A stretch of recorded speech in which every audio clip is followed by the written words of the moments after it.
world holds its breath after Julian Assange agrees to Trump's terms. A tensely worded new Foreign Intelligence Service report circulating in the Kremlin today states that within hours of elite Russian forces obliterating the CIA base in Syria behind a plot to assassinate President Trump, Wikileaks leader Julian Assange posted to his Twitter account the long-awaited, quote, "martial attack," unquote, message signaling his acceptance of Trump's terms. And that has now left the entire world holding its breath in fear as to how the American shadow government or deep state will respond. According to this article and report, Julian Assange is a long-time known U.S. intelligence operative whose WikiLeaks whistleblowing website is a CIA-created and operated deep cover organization that had split with the deep state and whose factual war embroiled the 2016 U.S. presidential election by their releasing tens of thousands of Hillary Clinton and Democratic Party emails, and who also, after Trump won, began releasing some of the CIA's most hidden secrets.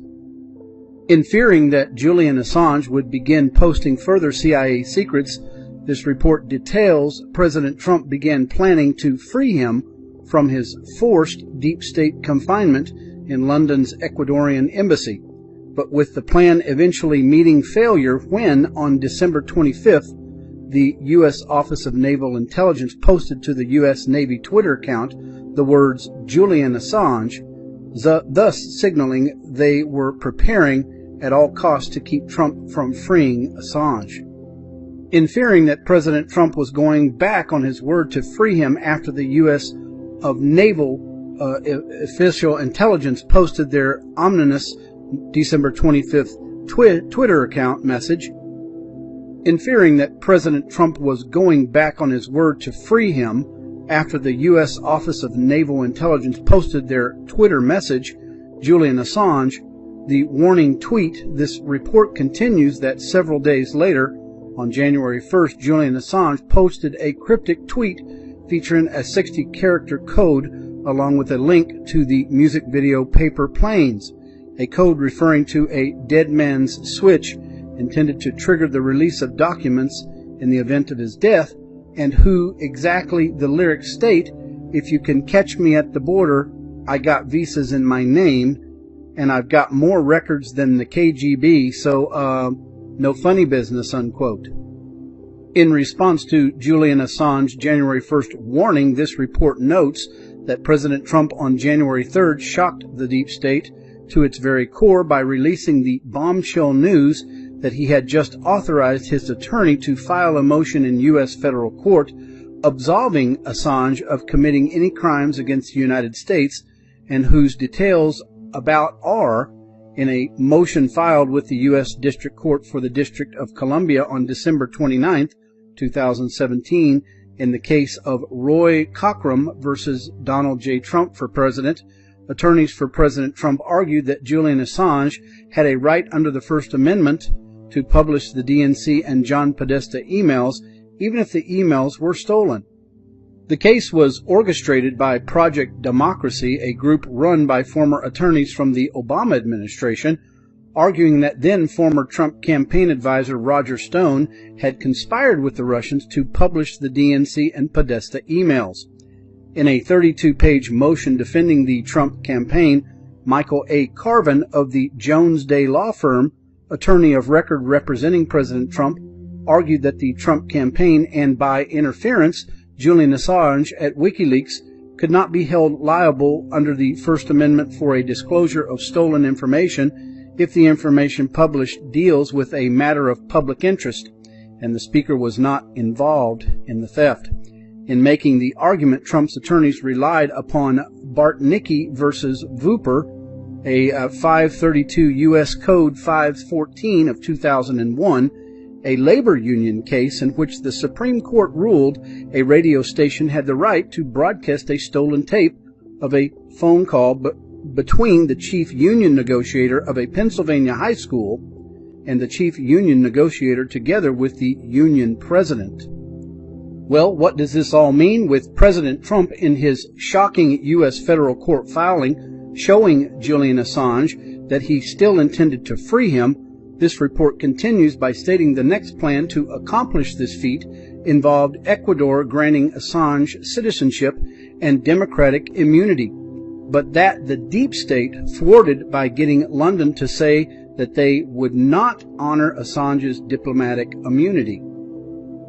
Meanwhile, President Trump, as this report explains, didn't fear London, as he knew that his official state car, or U.S. presidential limousine, is covered under the Vienna Convention on Diplomatic Relations, whose diplomatic immunity includes not only embassies, but also diplomatic vehicles, houses, and offices, thus meaning that a U.S. official state car could enter into the Ecuadorian embassy compound in London, the sovereign territory, take a passenger like Assange, diplomatic immunity, then transfer him to the sovereign U.S. territory of Air Force One, step from car to Air Force stairs, and also in which would entail Assange never having to step a foot upon UK or EU soil.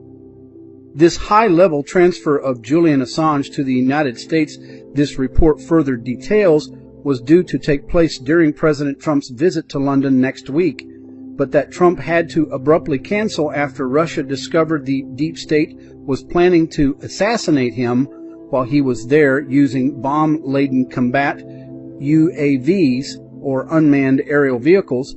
The U.S. Office of Naval Intelligence and CIA were perfecting the deployment in Syria, with Trump's false flag death then being blamed on radical Islam terrorists that would mostly assured ignited a World War III that the deep state desperately needs to cover up their soon-to-be revealed crimes.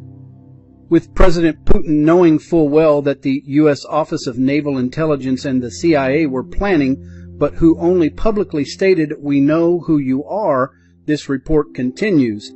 He ordered elite elements within the feared 3rd Guards of the Brigade in Russia, the world's most efficient killers supposedly, to immediately deploy to Syria, and whom within 72 hours located the main CIA base these terrorists were using and obliterated it, killing all of its top commanders and destroying the combat UAV storage depot.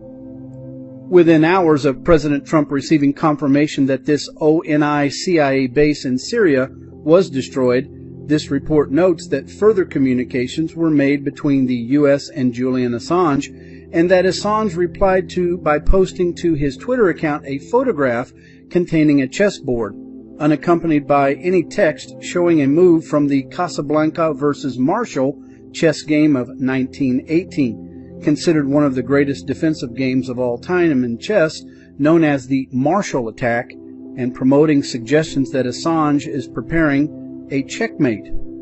With the deep state becoming so desperate in their trying to keep the fake Trump-Russia collusion story alive, that the CIA is now outrageously begging America's top music artists to flood their highly viewed social media accounts with these lies.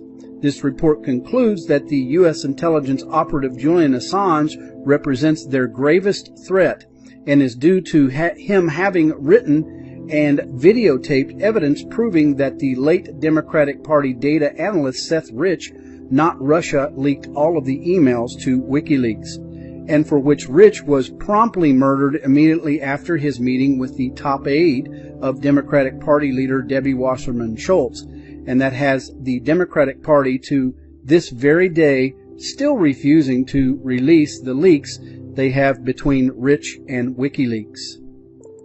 Ladies and gentlemen, subscribers, people watching. The FBI let a congressional hacking suspect flee the country, not clear why, even after she was caught trying to board a plane with a likely illegal amount of cash.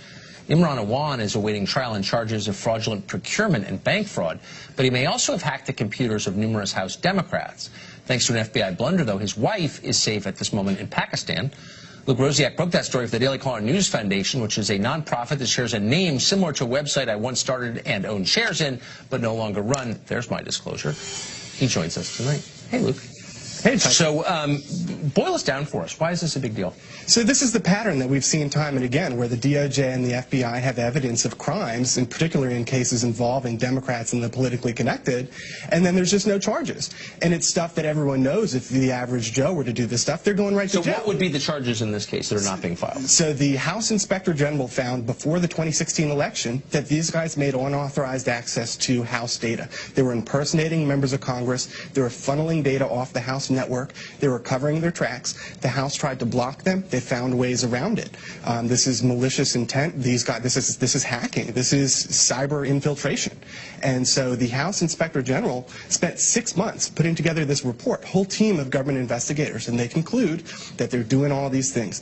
So put yourself in the context of it's before the election, the DNC were dealing with the hack of that, and these government investigators bring this investigation to the FBI on a silver platter. And it basically says these guys infiltrated Congress. They made unauthorized access. They worked for Debbie Wasserman Schultz at the time. Yeah, so the issue is they worked for a number of Democratic members of Congress, but they were accessing data that they had no business accessing, and they were taking data off the network, doing a bunch of other really scary things. So is there any chance they'll be charged? Or do you know why they're not being charged? Well, and that's the big question here. So this happened before the election. So what does the FBI do? They put literally a first-year agent on the case. And we're talking, this is the same pattern of the DNC hack. We've got potential foreign meddling, but we've got a cyber breach. And they put a junior guy on the case. He watches them, and basically the IG report pinpoints this particular server on the House as ground zero of the hack. That server is stolen from out underneath the nose of the FBI. And the FBI still doesn't make an arrest. They surveil this guy. They watch him move hundreds of thousands of dollars to Pakistan. They follow his wife to the airport, watch her board the plane, and basically wave goodbye. So they've made no arrest, and they're going to be in court next Thursday. And they've tried to be vague about this whole thing, but the fact is, I've seen the IG report, the DOJ has the IG report, and the FBI has the IG report. If you have seen that IG report, you cannot conclude anything other than that these guys infiltrated Congress. They made unauthorized access to data. It's the kind of thing where criminal charges, there's no way around it. You might almost say they hacked our democracy, but you're the only one who is saying that. Weird. Luke Rosiak, thank you for that. Thank you. I think it's a real story, a big one. In 2016, both Hillary Clinton and Barack Obama said it was impossible to hack American elections. Today, though, Hillary Clinton accused President Trump of, quote, surrender to Russia, with whom she apparently thinks we're at war, by not doing more to stop Russian interference. Philippe Reines is a longtime Russia hunter, an enemy of the Kremlin, also a former Hillary Clinton advisor. He worked with her at State and other places. He joins us tonight. So, Philippe, how is Trump, like, what exactly specifically should Trump be doing against the Russians right now? Well, let me try it this way. Let's forget about 2016. Let's assume that he won 50 states, 535-0. She came out of her voting booth and said, you know what, he's so great, I voted for him. Nothing happened in 2016. Let's assume for a moment that Donald Trump's CIA director, his director of national intelligence, and his director of the NSA testified before Congress and told him, presumably, that North Korea was attempting and planning on disrupting our elections in 2018 as a precursor to 2020.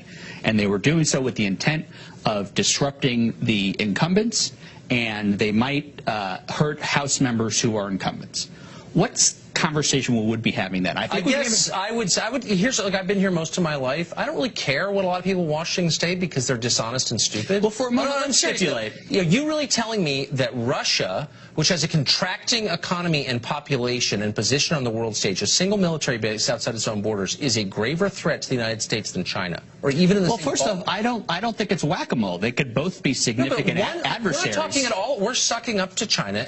Our business sector, our entertainment sector, our political sector, all kowtow toward China. We're not. I'm not defending China. No, but I'm just saying, like, what we're hearing from the Democratic left is that the existential threat to the country is from Russia, and the facts don't show that. It's insane, actually. The intelligence show, and it's intelligence presented by Donald Trump's appointees, Republican appointees, that they are going to interfere with our 2018 election. How exactly are they going to do that? They've done it a number of ways. First of all, we've now learned that they got into the registration rolls of 7 states prior to election day. So how do you imagine? I mean, look, how did they get into Sony? I mean, the North Koreans got into Sony. I mean, it's like a serious question. I mean, you and I can't talk about how someone does or doesn't hack anything. Hold on. Democrats have pushed after talking about 2 people who got into the DNC. Look, I'm against foreign hacking. China is the primary. So what should we be doing about it? We never mentioned that.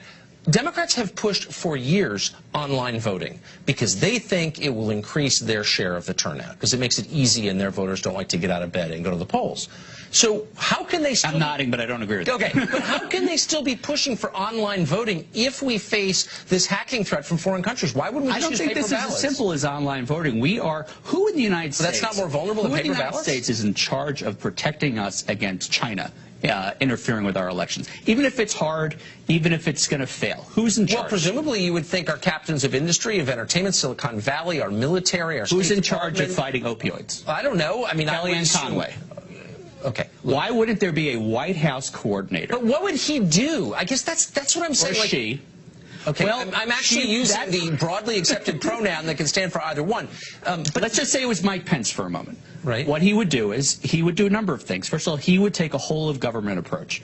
But specifically, you hit a good point, which is that this also involves the private sector. This involves Facebook. This involves Google. He could bring people together and they could share best practices. The first thing you would do is you would say no electronic voting, because it's vulnerable to foreign hacking. Yet Democrats are pushing electronic. Yes, you would. Of course, any system. I have a better source than you. I wouldn't. No, I have better sources, and also I have common sense, which trumps all, which tells you that any system in which electronic data transfers between 2 points is vulnerable to hacking. Yeah, but all voter rolls are electronic already. Okay, but voting itself in states with paper ballots is safer than those that have electronic voting. Yet Democrats are pushing for electronic voting, even though they claim Russia's going to hack the election. How can that be? I think we were talking about No, we're talking about the same thing. No, we're talking about the same thing. Oranges. Our democratic vulnerabilities. That argues for the next 100 years to use paper as opposed to making sure our voting systems are. Oh, because I gave you a specific thing that we can do to harden our democracy, and you laughed because it might hurt Democrats. I didn't laugh. You said it's the first thing I wanted to do. It's the obvious thing, but no one wants to do it. But let's set aside hacking.